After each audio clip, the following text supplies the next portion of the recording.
Now you know the basics of multifamily real estate investing, and now it's time for you to pick a market so you can get to investing.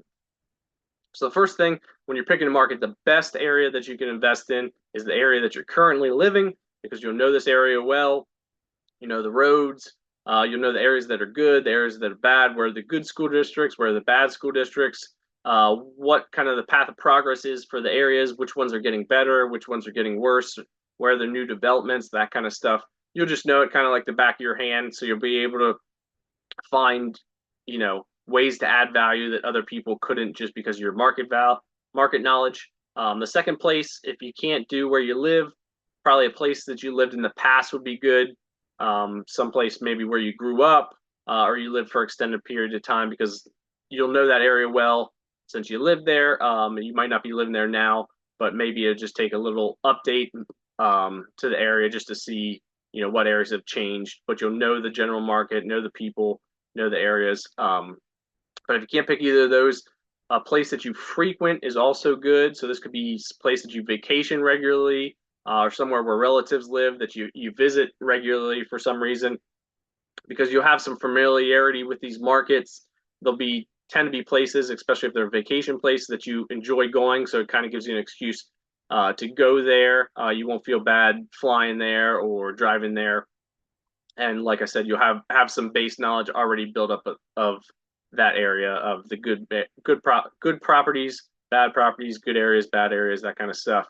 If none of those areas work, you're just going to have to find an area where it has good market fundamentals, which we'll touch on next. So an area that just makes sense financially and for your business plan that you might not have any familiarity with, that you'll just have to develop that familiarity and learn the market.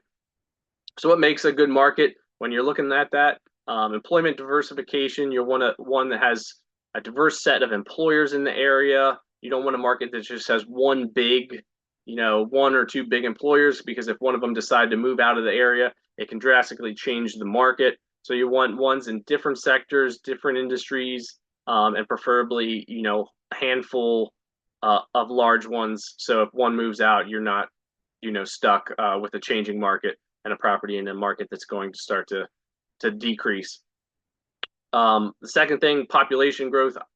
This is kind of obvious, but the more people moving into the market, the more demand for rentals, the better price, the better, easier it'll be to rent apartments. And so the demand for apartments will go up, which is always a benefit. If you don't have enough people there to rent the units that you have, that's going to lead to some bad investments.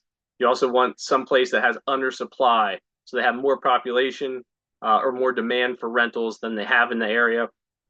This obviously can help you push rents up, get the maximum amount of rent, and then keep your vacancy low because there's high demand for those areas.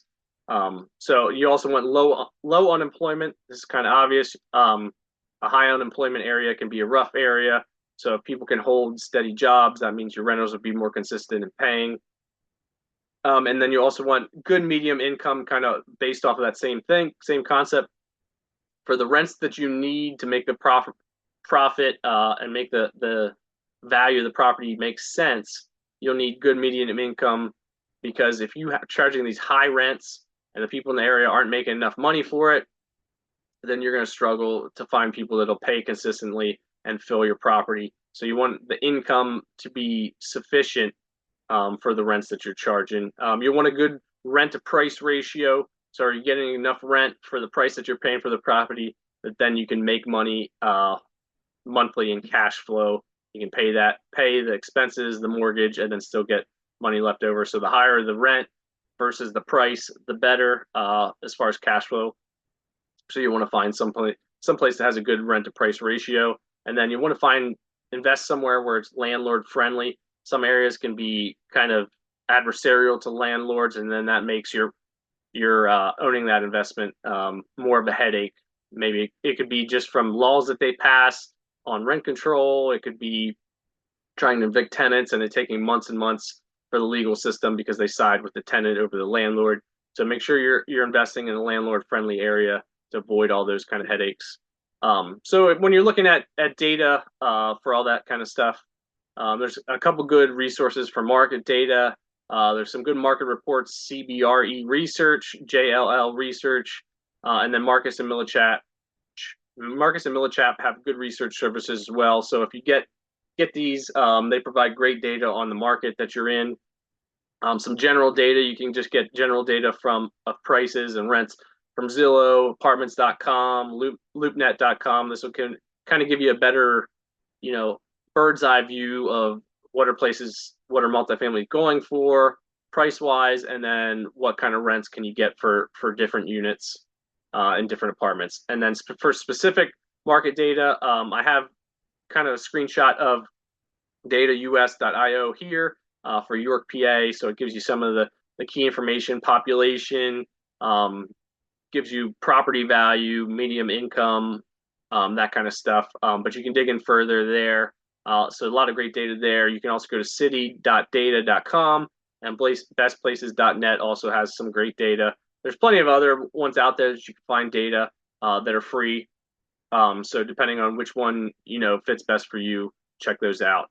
So that's picking the market. Once you get an understanding of multifamily real estate, then once you pick the market, then you can really start digging in to finding investable properties.